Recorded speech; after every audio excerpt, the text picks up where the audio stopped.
Bismillahirrahmanirrahim. Assalamualaikum warahmatullahi ta'ala wabarakatuh. Alhamdulillahirrahmanirrahim. Wassalatu wassalamu ala asrofil anbiya'i wal mursalin wa ala alihi wasrobihi ajma'in, amma ba'd. Alhamdulillah, dalam kesempatan kali ini saya Iin Siti Maryam dan teman saya Salinur Rahmatul Ajijah dari Pendidikan Islam Anak Usia Dini STAI Yapata Al-Jawami akan menerangkan tentang kelembagaan PAUD. Apa itu PAUD? Pendidikan anak usia dini atau PAUD adalah jenjang pendidikan sebelum masuk ke jenjang pendidikan dasar. Pendidikan anak usia dini juga merupakan bentuk upaya dalam membina anak-anak yang berusia 0 sampai 6 tahun. Pendidikan anak usia dini itu sangat penting dilaksanakan karena sebagai bentuk dasar dari pembentukan awal kepribadian anak. Apa tujuan PAUD? Tujuan PAUD yaitu membantu pertumbuhan dan perkembangan jasmani dan rohani anak supaya anak memiliki kepercayaan dan kesiapan dalam dirinya saat nanti ia memasuki pendidikan selanjutnya. Apa saja lembaga yang ada dalam pendidikan anak usia dini? 1. Taman Kanak-kanak atau TK dan Raudatul Atfal atau RA. TK dan RA adalah salah satu bentuk satuan pendidikan bagi anak usia 4 tahun sampai 6 tahun yang dibagi dalam 2 kelompok belajar berdasarkan usia, yaitu kelompok A untuk anak usia 4 sampai 5 tahun dan kelompok B untuk anak usia 5 sampai 6 tahun. Apa tujuan TK dan RA?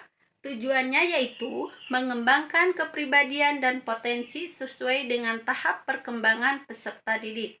Sebagaimana dalam pasal 28 ayat 3 Undang-Undang Republik Indonesia Nomor 23 Tahun 2003. Adapun tujuan RA salah satunya yaitu untuk membantu mengembangkan dasar ke arah perilaku dan pengetahuan. 2. Kelompok bermain. Kelompok bermain adalah salah satu bentuk PAUD pada jalur pendidikan non-formal yang menyelenggarakan program pendidikan sekaligus program kesejahteraan bagi anak usia 2 tahun sampai 4 tahun.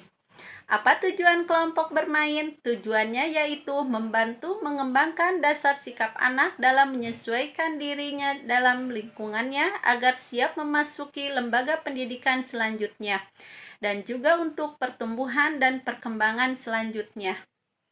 3. Tempat penitipan anak. Tempat penitipan anak adalah salah satu bentuk PAUD yang wahana pendidikan dan pembinaannya berfungsi sebagai pengganti keluarga untuk jangka waktu yang tertentu, selama orang tua berhalangan. TPA menerapkan filsafat pendidikan yaitu tempat asah, asih, dan asuh. 4. Pos PAUD. Peserta didik di pos PAUD adalah anak yang berusia 0 sampai 6 tahun yang tidak terlayani PAUD lainnya. Orang tua wajib memperhatikan kegiatan anak selama di pos PAUD agar dapat melanjutkannya di rumah. Assalamualaikum warahmatullahi wabarakatuh. Saya akan menjelaskan tentang jenis dan persyaratan penyelenggaraan lembaga pendidikan untuk anak usia dini. Adapun lembaga tersebut diantaranya, yang pertama ada Taman Kanak-kanak TK dan Raudatul Atfal RA adalah salah satu bentuk satuan pendidikan bagi anak usia dini pada jalur pendidikan formal yang menyelenggarakan program pendidikan bagi anak usia 4 tahun sampai 6 tahun yang dibagi ke dalam 2 kelompok belajar berdasarkan usianya. Yang pertama, kelompok A untuk anak usia 4 sampai 5 tahun dan kelompok B untuk anak usia 5 sampai 6 tahun.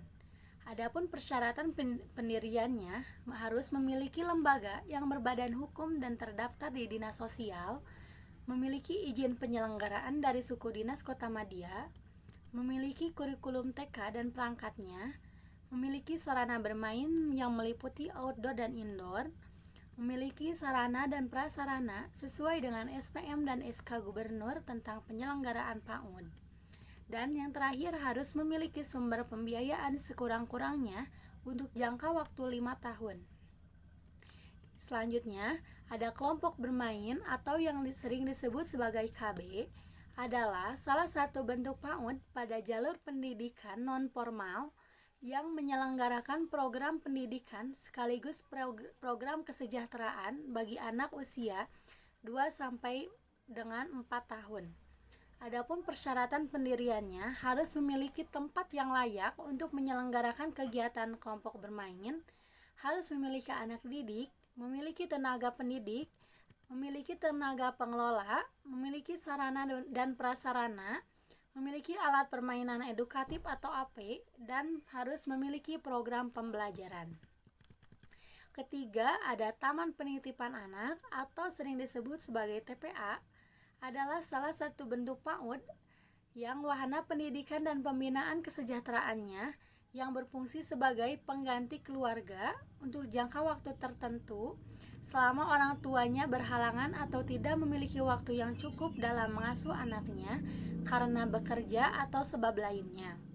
Adapun persyaratan pendirian TPA, diantaranya lingkungan TPA harus dapat menciptakan suasana rasa aman kepada anak untuk belajar dan berkembang sehingga anak merasa di rumahnya sendiri. Tempat belajar atau gedung TPA hendaknya didirikan dengan bangunan atau gedung yang permanen yang mudah dijangkau oleh orang tua calon peserta didik, cukup aman dan tenang, dan juga harus memiliki surat-surat yang sah dan izin dari instansi yang berwenang. Ruangan luas yang harus disesuaikan dengan jumlah peserta didik. Ruangan juga harus dilengkapi dengan penerangan dan ventilasi yang cukup, dan juga perabot yang harus disesuaikan dengan keperluan dan ketersediaan dana. Yang keempat ada pos PAUD. Peserta didik di pos PAUD adalah anak usia 0-6 tahun yang tidak terlayani PAUD lainnya. Orang tua juga harus memperhatikan kegiatan anak selama di pos PAUD agar dapat melanjutkannya di rumah.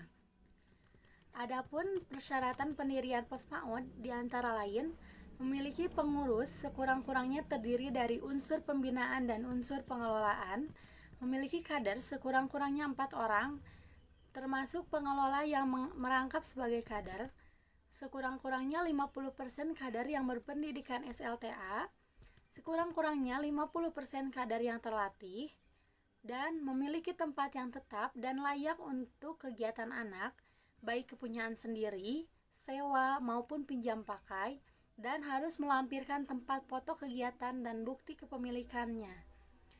Selanjutnya harus tersedia air bersih untuk keperluan MCK, memiliki halaman untuk bermain bebas, memiliki AP untuk mendukung kegiatan anak di masing-masing kelompok, memiliki administrasi pencatatan kegiatan, memiliki buku-buku panduan atau buku pedoman kegiatan.